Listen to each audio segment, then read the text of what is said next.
ഇന്ദിരാ ഗ്യാരണ്ടിയായിരുന്നു ഈ തെരഞ്ഞെടുപ്പ് കാലത്ത് UDF-ന് ഏറ്റവും കൂടുതൽ ആത്മവിശ്വാസം നൽകിയത്. ഭരണ തുടർച്ച അല്ലെങ്കിൽ വികസന തുടർച്ച എന്ന് LDF പറയുമ്പോൾ എന്തായിരിക്കും UDF മുന്നോട്ട് വയ്ക്കാൻ പോകുന്ന ജനങ്ങൾക്ക് മുന്നിലെ വാഗ്ദാനം എന്നുള്ളത് ഏറെ ആകാംക്ഷയോടെ കാത്തിരുന്നു. നിയമസഭാ തെരഞ്ഞെടുപ്പിന് അംഗം കുറിച്ചത് മുതൽ പ്രചാരണത്തിന്റെ വേഗം കൂട്ടിയ UDF ക്യാമ്പ് അതിന് പിന്നാലെ ഇന്ദിരാ ഗ്യാരണ്ടി എന്ന തുറുപ്പ് ചൂട്ടുകൂടി ഇറക്കുകയായിരുന്നു.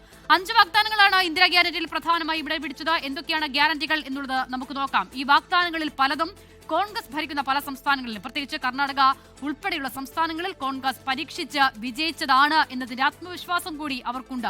അതിലൊന്നാമത്തേത് ഉമ്മൻചാണ്ടിയുടെ പേരിലുള്ള ഒരു ആരോഗ്യ പദ്ധതിയാണ്.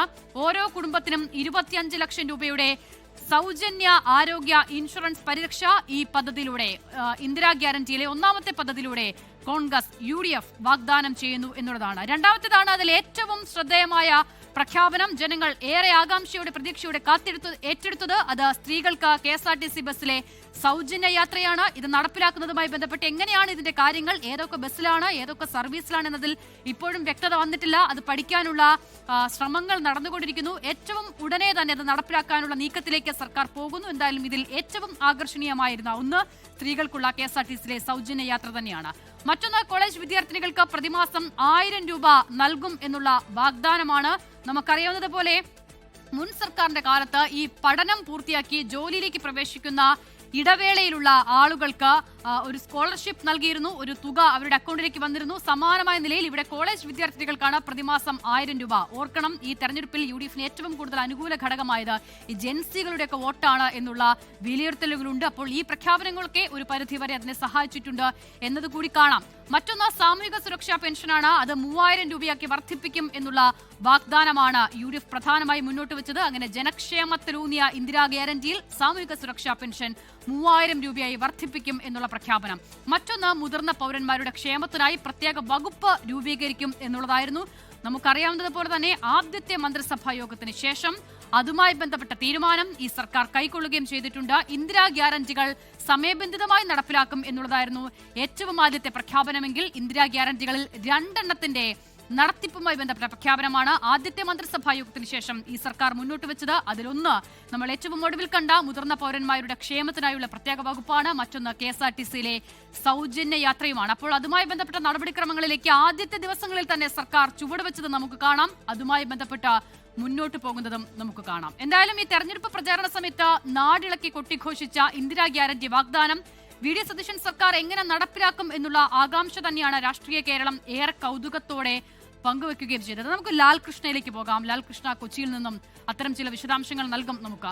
ലാൽ, UDF-നെ അധികാരത്തിലേക്ക് എത്തിച്ചതിൽ പ്രധാനപ്പെട്ട ഘടകമായി വർത്തിച്ചത് ഇന്ദിരാ ഗ്യാരണ്ടിയിലൂടെ ഉണ്ടായ പ്രഖ്യാപനങ്ങളാണ് എന്നതിൽ തർക്കമില്ല. പക്ഷേ അത് നടപ്പിലാക്കുന്നതുമായി ബന്ധപ്പെട്ട് ഇപ്പോഴും ആശങ്കകളുണ്ട്. പ്രത്യേകിച്ചും KSRTCയിലെ സൗജന്യ യാത്ര, ജീവനക്കാരുടെ പെൻഷൻ, അവരുടെ ശമ്പളം ഉൾപ്പെടെയുള്ള കാര്യങ്ങൾ 50%-ലധികം സ്ത്രീകൾ യാത്ര ചെയ്യുന്ന KSRTCയിൽ ആ യാത്ര സൗജന്യമാക്കുന്നതിലൂടെ എങ്ങനെ ഈ രണ്ടും തമ്മിൽ മീറ്റ് ചെയ്യാനാകുമെന്നതിൽ സംശയമുണ്ട്. പക്ഷേ എങ്കിലും സർക്കാർ ആത്മവിശ്വാസത്തോടു കൂടി മുന്നോട്ട് പോകുന്നു. അവിടെ പ്രൈവറ്റ് ബസ് അസോസിയേഷന്റെ വിയോജിപ്പുകളുണ്ട്, എതിർപ്പുകളുണ്ട്. അതോടൊപ്പം തന്നെ മറ്റ് ഗ്യാരണ്ടികളും. എങ്ങനെയാണ് VD സതീശൻ സർക്കാർ ഈ ഇന്ദിരാ ഗ്യാരണ്ടികളുടെ നടത്തിപ്പുമായി ബന്ധപ്പെട്ട് ഈ ദിവസങ്ങളിൽ മുന്നോട്ട് പോകുന്നത്?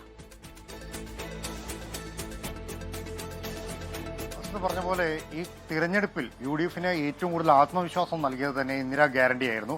എങ്ങനെയാണ് ഇത് നടപ്പാക്കാൻ പോകുന്നത് എന്ന ചോദ്യം ജനങ്ങൾക്കിടയിൽ വളരെയധികം സജീവമായി നിന്നൊരു ചോദ്യം കൂടിയാണ്. അതിന് ആദ്യ ഉത്തരം എന്ന രീതിയിലാണ് അധികാരത്തിലേറ്റതിന് തൊട്ടു പിന്നാലെ വയോജനങ്ങൾക്ക് വേണ്ടിയിട്ടുള്ളൊരു പ്രത്യേക വകുപ്പ് എന്ന പ്രഖ്യാപനം സർക്കാരിന്റെ ഭാഗത്തുനിന്നുണ്ടാകുന്നത്. വലിയ കയ്യടിയോടെ അത് സ്വീകരിച്ചിട്ടുണ്ട് പലരും. നമ്മൾ ലൈവിൽ തന്നെ കണ്ടതാണ് പലരുടെ അഭിപ്രായം.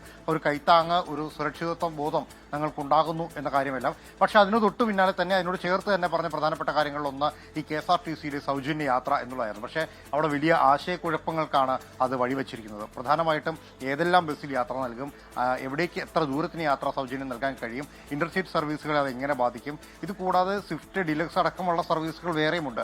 അവിടെയെല്ലാം സൗജന്യ യാത്ര നൽകാൻ തുടങ്ങിയാൽ അത് ഏത് രീതിയിൽ KSRTCയെ ബാധിക്കും? ഈ ചോദ്യം ചോദ്യം തന്നെയാണ്. അന്നത്തെ ഗതാഗത വകുപ്പ് മന്ത്രി KB ഗണേഷ് കുമാർ പ്രധാനമായിട്ടും പറഞ്ഞത് ഇത് പ്രായോഗികമായ ഒരു പ്രഖ്യാപനമല്ല എന്നുള്ളതാണ്. മറ്റു പല സംസ്ഥാനങ്ങളിലും ഉണ്ട് എന്ന് പറയുന്ന പോലെയല്ല KSRTCയുടെ ഇവിടുത്തെ വരുമാനം എന്ന് പറയുന്നത്. അത് ഗണ്യമായി കുറവുള്ള ഒരു രീതിയിലാണ്. അതിനെ താരതമ്യം ചെയ്തത് തമിഴ്നാടുമായിട്ടൊക്കെയാണ്. അവിടെ സൗജന്യ യാത്ര എല്ലാ സർവീസുകളിലും ഉണ്ട് എന്നെല്ലാം പറഞ്ഞുകൊണ്ടാണ്. ഇവിടെ പല രീതിയിൽ അത് മോഡലിറ്റി ചെയ്യാൻ ശ്രമിച്ചു. പ്രത്യേകിച്ച് ഇന്റർ സർവീസുകളിലേക്കാക്കി ഫാസ്റ്റ് പാസഞ്ചറുകളിലും ഓർഡിനറി സർവീസുകളിലേക്ക് മാത്രം ഒതുക്കാം എന്ന രീതിയിലൊക്കെ നടന്നു.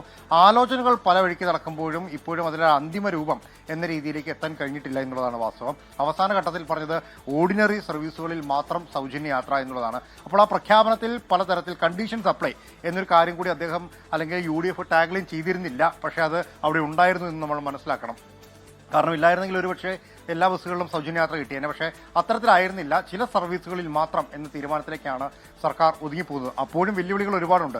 കാരണം UDF സർക്കാർ അധികാരത്തിൽ ഏറുന്നതിന് മുൻപേ തന്നെ അന്നത്തെ പ്രതിപക്ഷ നേതാവായിരുന്ന VD സതീശൻ പറഞ്ഞതാണ് പൂച്ച പെറ്റുകിടക്കുന്ന ഖജനാവാണ് നമുക്കുള്ളത് എന്ന്. അതായത് നയാ പൈസ എടുക്കാനില്ലാത്ത ഒരു സർക്കാർ എങ്ങനെ ഈ സൗജന്യ സേവനങ്ങൾ നൽകും എന്നതാണ് പ്രധാനമായിട്ടും ഉയർന്നു വരുന്നൊരു ചോദ്യം. അതിന് ധനമന്ത്രി കൂടിയായിട്ടുള്ള മുഖ്യമന്ത്രി VD സതീശൻ കൃത്യമായ ഉത്തരം നൽകുമെന്ന് നമുക്ക് പ്രതീക്ഷിക്കാം. വരും ദിവസങ്ങളിൽ ഇതുമായി ബന്ധപ്പെട്ടുകൊണ്ടുള്ള പ്രഖ്യാപനങ്ങളും അതോടൊപ്പം തന്നെ ബജറ്റ് അവതരണം എല്ലാം ഉണ്ടാകുമ്പോൾ അതിൽ പ്രകടമായ ഈ വിഷയങ്ങൾ പരിഗണിക്കും എന്ന് തന്നെ നമുക്ക് പ്രതീക്ഷിക്കാം. പക്ഷേ അപ്പോഴും ചോദ്യങ്ങൾ ബാക്കിയാണ്. സമാനമായി സർവീസ് നടത്തുന്ന ഒട്ടനവധി സേവനങ്ങൾ ഇവിടെയുണ്ട്. പൊതു ഗതാഗത സംവിധാനം എന്ന് പറയുന്നത് ഒരു വിഭാഗത്തിന് മാത്രം കുത്തകയായി പോകുന്നതല്ല. അവിടെ പല രീതിയിലുള്ള സംവിധാനങ്ങളുണ്ട്, പല ഏജൻസികളുണ്ട്, വ്യക്തികളും അടക്കമുണ്ട്. അവരെല്ലാവരെയും ബാധിക്കുന്ന രീതിയിൽ ഈ പ്രശ്നങ്ങൾ ഗണ്യമായി തന്നെ വലിയ രീതിയിൽ തന്നെ മാറാനുള്ള സാധ്യതയുണ്ട്. അവരെ കൂടി പരിഗണിച്ചുകൊണ്ട് മാത്രമേ സർക്കാരിന് മുന്നോട്ട് പോകാൻ കഴിയൂ എന്നതാണ് ഒരു വാസ്തവം. ഇതിന് തൊട്ട് പിന്നാലെ നമ്മൾ എടുത്തു പറയേണ്ട ഒരു വലിയ പ്രോജക്റ്റ് എന്ന് പറയുന്നത് സർക്കാർ മുന്നോട്ട് വെച്ച നയം എന്ന് പറയുന്നത് പ്രതിമാസം കോളേജുകളിൽ പഠിക്കുന്ന വിദ്യാർത്ഥിനികൾക്ക് 1000 രൂപ എന്നുള്ളതാണ്. നേരത്തെ പറഞ്ഞ പോലെ തന്നെയുള്ള പ്രധാന വിഷയം ഇവിടെയും ഉയർന്നു നിൽക്കുന്നത് സാമ്പത്തികമായ പരാധീനതയാണ്. സംസ്ഥാന സർക്കാരിനെ സംബന്ധിച്ചിടത്തോളം കഴിഞ്ഞ സർക്കാർ അവസാനം പറഞ്ഞത് കേന്ദ്രത്തിൽ നിന്ന് കിട്ടാനുള്ള വിഹിതം കൃത്യമായി കിട്ടുന്നില്ല. GSTയുടെ വരുമാനത്തിൽ ഗണ്യമായ വ്യത്യാസങ്ങൾ വരുന്നുണ്ട്. സംസ്ഥാനത്ത് തനത് ഫണ്ട് എന്ന് പറയുന്നത് വലിയ രീതിയിൽ കുറവാണ്. ഇത്തരം പ്രശ്നങ്ങളെല്ലാം നിലനിൽക്കുന്ന ഒരു സംസ്ഥാനത്ത് മാസം തോറും 1000 രൂപ വെച്ച് വിദ്യാർത്ഥിനികൾക്ക് കൊടുക്കുക എന്ന് പറയുന്നത് പ്രായോഗികമല്ല. അപ്പോൾ സ്വാഭാവികമായിട്ടും നമ്മൾ ഇക്കാര്യത്തിൽ എല്ലാത്തിനും അവർ നേരത്തെ പറയുന്ന അല്ലെങ്കിൽ പറയാതിരുന്ന കണ്ടീഷൻസ് അപ്ലൈ എന്ന് പറയുന്നൊരു കാര്യം ഉണ്ടാകാനുള്ള സാധ്യത തള്ളിക്കളയാൻ കഴിയില്ല എന്ന് തന്നെയാണ്. കാരണം എല്ലാവർക്കും എല്ലാ മാസവും 1000 രൂപ വെച്ച് കൊടുക്കുക എന്ന് പറഞ്ഞാൽ സംസ്ഥാന സർക്കാരിന് വരുന്നത് വലിയൊരു ബാധ്യതയാണ് എന്നുള്ളതാണ്. വിദേശത്ത് പോയി പഠിക്കുന്ന കുട്ടികളെക്കാൾ കൂടുതൽ സംസ്ഥാനത്ത് പഠിക്കുന്ന കുട്ടികളുടെ എണ്ണത്തിൽ വലിയ കുറവില്ല എന്നുള്ളത് നമ്മൾ മനസ്സിലാക്കണം. സർക്കാർ അത് കൃത്യമായി മനസ്സിലാക്കുന്നുണ്ട്. ഉന്നത വിദ്യാഭ്യാസ മേഖലയിൽ മാത്രമല്ല ഈ പ്രശ്നം ഉയർന്നു നിൽക്കാൻ പോകുന്നത്. മറ്റൊന്ന് എന്ന് പറയുന്നത് 25 ലക്ഷം രൂപ വരെയുള്ള ആരോഗ്യ ഇൻഷുറൻസ് ഓരോ കുടുംബങ്ങൾക്കും എന്നുള്ളതാണ്. അത് ഉമ്മൻചാണ്ടിയുടെ പേരിലുള്ളതാണ്.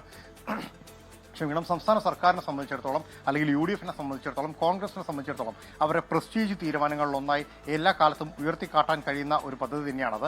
നേരത്തെ LDF സർക്കാരിന്റെ കാലത്തും സമാനമായ ഒരു പ്രഖ്യാപനം ഉണ്ടായിരുന്നു.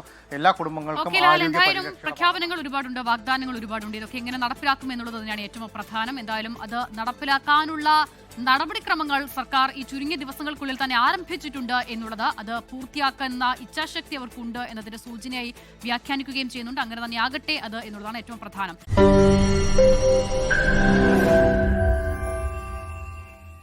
ലോകത്തെവിടെയായാലും ഏത് സമയത്തും 24 വാർത്തകളും ഓഗ്മെന്റഡ് റിയാലിറ്റി പാക്കേജുകളും എക്സ്പ്ലെയിനറുകളും വിശദമായി കാണാൻ ഞങ്ങളുടെ YouTube ചാനൽ നിങ്ങൾക്ക് സബ്സ്ക്രൈബ് ചെയ്യാം.